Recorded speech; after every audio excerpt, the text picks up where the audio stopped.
Hello there. With the season over, every competitive game done with Liverpool winning the Champions League. There's no football to watch for, well, competitive football, apart from the Nations League to watch for ages. So I thought it might be a good time to do an early Championship prediction. Might be a bit early because, well, we haven't gone through the transfer window yet, but, well, I'm bored, so I'm doing it now. Right, so we're going to start with the bottom three. At bottom, I've got QPR. Well, decent spell mid-season. We know that, but they were absolutely shocking after it, and I feel like that'll just carry on. They'll just do an Ipswich. Stupid phone pressed the home button by itself. So it's not a good season to look forward to for QPR fans. You will hope that I'm wrong. Maybe I will, because there's indeed going to be some shockers on this list. I will get some way off and some spot on. Who knows? Next, this phone, it's fucking stupid. Yep. So Millwall, no one likes them. They don't care. It's going to be a tough season for them going ahead.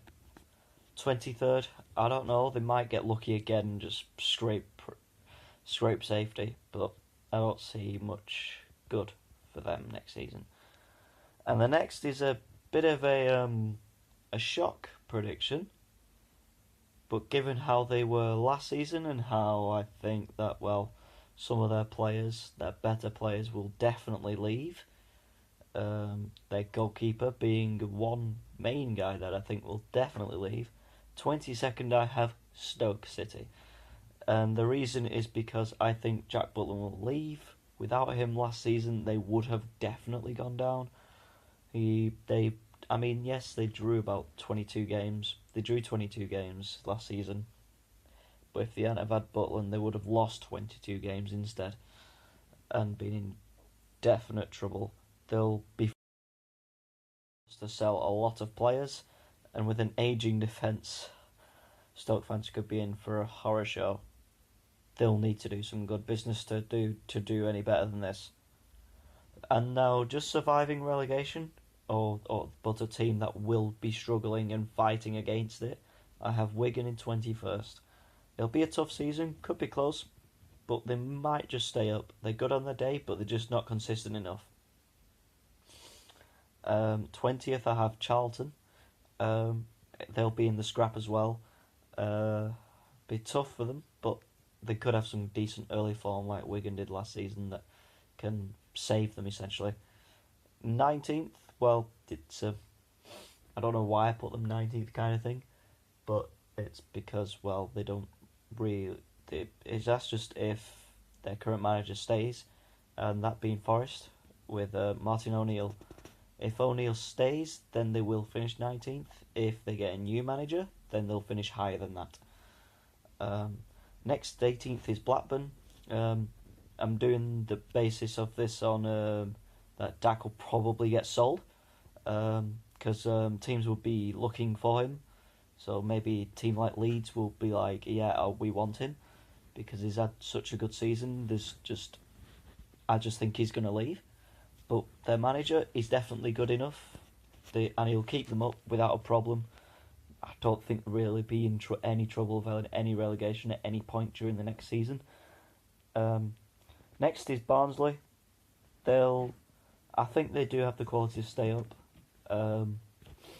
And yeah, maybe a bit of early season form, or yeah, I think they've got enough quality because they did very well to get straight back up.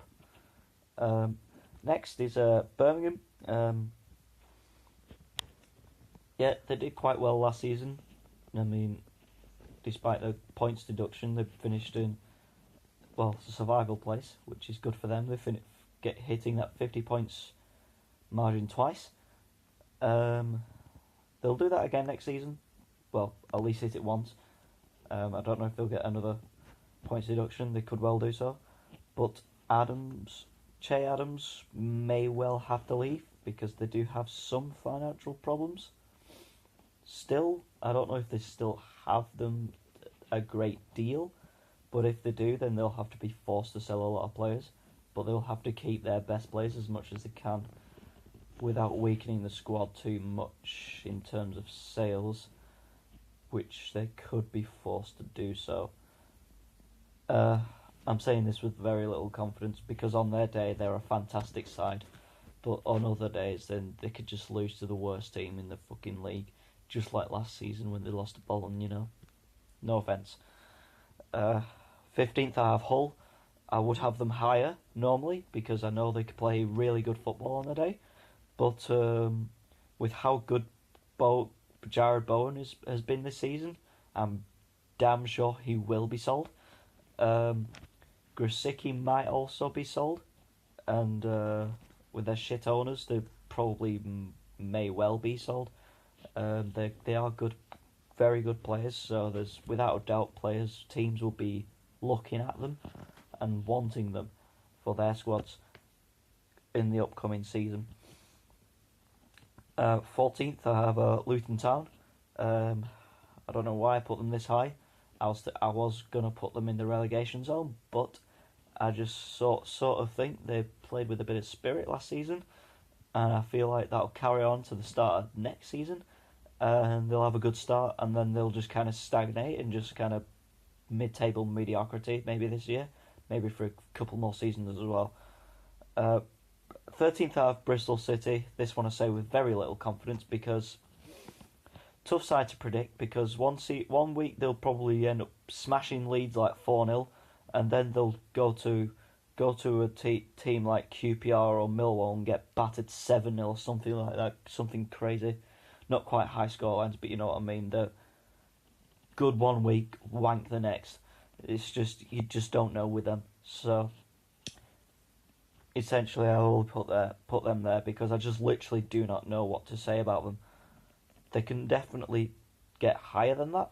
They can definitely challenge for the top 6 at some point during the season, because they usually do, but they usually fall off because of their major inconsistency throughout the seasons that they always have.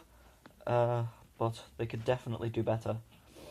Middlesbrough, I've put for 12th.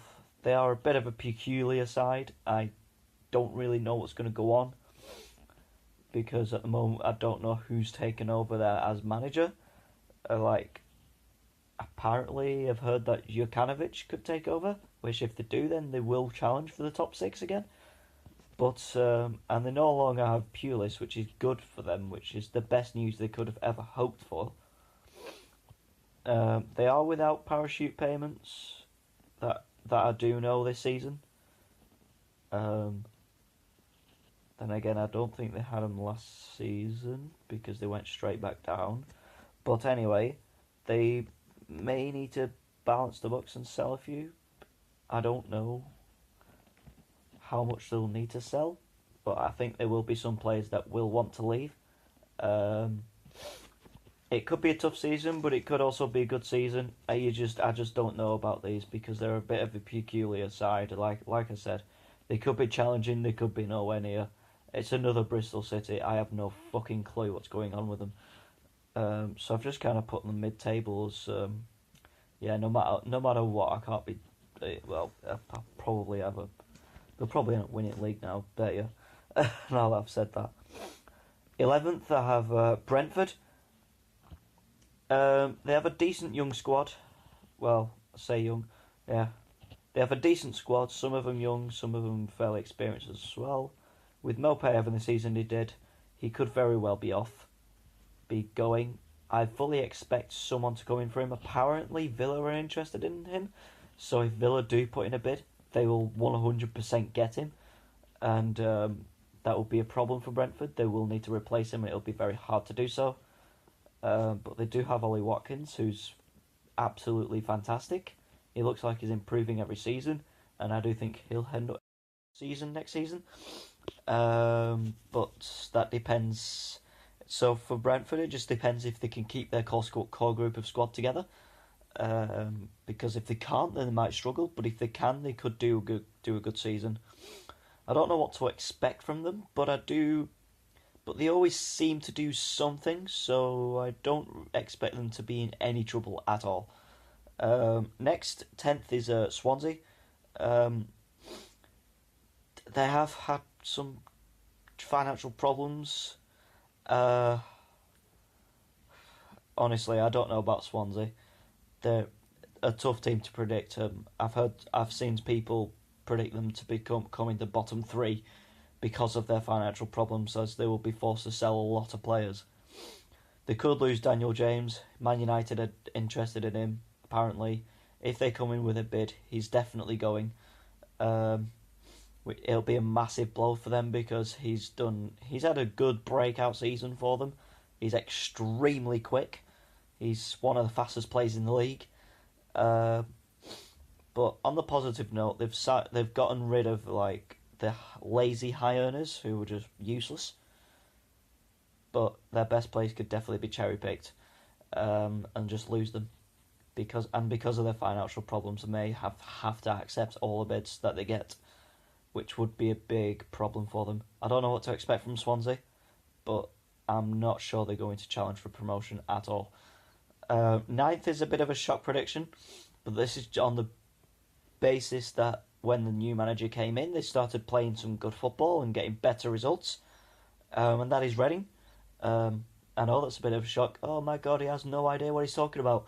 Yeah, I know, not many people put Reading this high, but I'm only putting them this high because when Gomez came in as their manager, the results massively improved and they started playing much better than before with their old manager. Because their old manager before Gomez, they were absolutely shambolic and shocking, but they're much better now. So I do think they'll have a much better season. They could be challenging for the top six, but they're my dark horse of the season. Eighth, I have Huddersfield. It'll be a tough for a first season back in the Championship. With them coming back down to the Championship, they may need to sell some players to, I don't know, just get down to this level. And I mean, a lot of teams do, but or they could end up spending a lot of money to try and get straight back up, or they'll just kind of like stabilise themselves. Maybe use this season for the stabilisation. But I do think they'll be in the playoff chase. They'll try, and they'll challenge for the top six, certainly.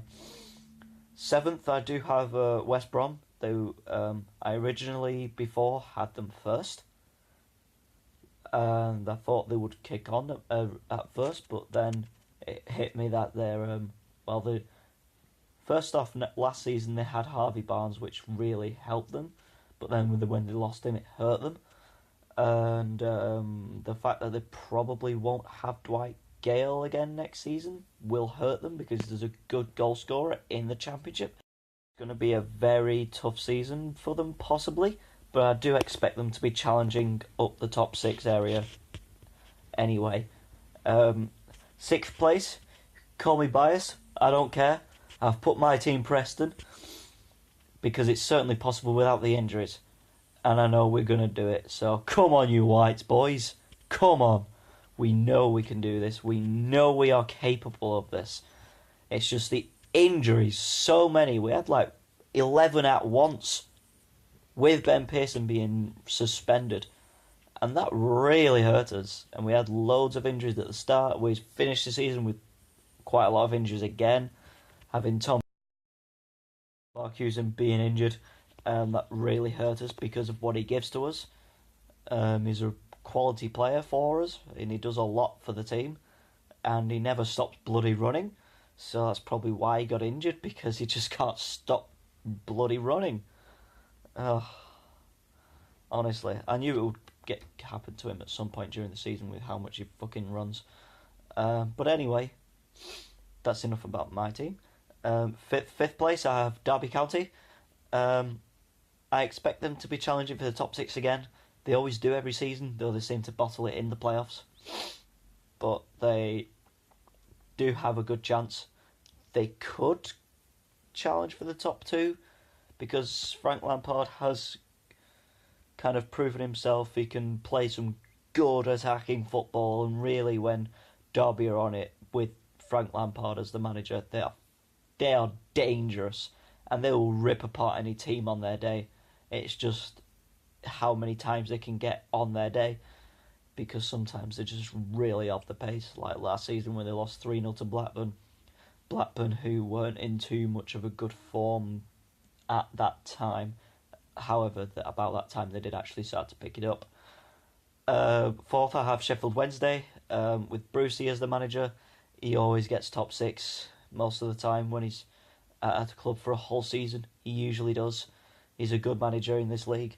One of the best you can get in this league, to be honest. And I do expect them to be challenging for the top two, possibly top two. Fulham were third. For me, they have a decent squad, but they may have to sell some of the high earners because, they absolutely ruined themselves when they spent all that money in the Premier League. And a lot of those players may have to leave, like Jean-Michel Seri. There's no way he's going to want to play in the Championship, so he's definitely going to be off. But who would buy him, because he had an absolutely dreadful season? It was absolutely awful for the most part. He's shown glimpses of his quality, but he wasn't that good. But they've got I can't believe I'm saying who's actually a good player for them, but Ryan Babel. Because when he came in for Fulham, he was actually playing quite decent. So I think he needs to stay if Fulham want to have a chance of getting top two. But there are a few players that they will have to sell because it will just not be sustainable. Just in case, because they might stay. If they stay down and they've still got those high earners, it'll really come back to bite them. But they do have a good chance of going straight back up. Second, surely it's their time this season. They fall apart every season, but I've got Leeds. Surely, right? Come on. I mean, Marcelo Bielsa, he plays brilliant football, and they've got a good enough squad. It's just not deep enough for his system. They need a deeper squad, so they just need more better backup players. Better than bloody Bamford for sure. Try and prevent injuries as much as they can, because the injury of Kemal Roof really did hurt them last season. And the fact that Bielsa, with the way Bielsa plays, his players always seem to get tired because he always gets the very best out of his players. But he's not a stupid manager. He's very clever. He knows what he's doing. And he will probably sign players to get a bigger depth, a deeper squad. So I do expect them to finish in the top two next season. But they could very well fall apart if they don't sign enough players for their squad depth. And first, the one you haven't heard yet, Cardiff City, a determined squad. They are very good on their day. Last season, I do think they were robbed of survival because poor officials did actually relegate them. I think they will bounce straight back up without a shadow of a doubt. They were robbed of survival, let's be honest. Especially that Chelsea game where they should have had 2 penalties and Chelsea scored an offside goal, so they really should have won that game instead of losing. Which, if they did win it, they would have actually stayed up, and Brighton would have come down, who I probably wouldn't have predicted to come first. So, yeah, I do think Cardiff will go straight back up. They have a good squad, and with Neil Warnock, he's one of the best in the Championship, and he was very unlucky to not stay up, and especially with obviously Emiliano Sala, may God rest his soul. It's a very unlucky situation to happen to such a club as well. So I do think they should bounce back. And that's my Championship predictions. Yeah, I mean, I have it on screen here. I don't know if you can see it properly. If you want to stop at any point and read what I've wrote as notes, then go ahead. But until next time, until the next predictions video that I might do another league, possibly the National League or something, because I am a fan of that league. Well, that'll be all.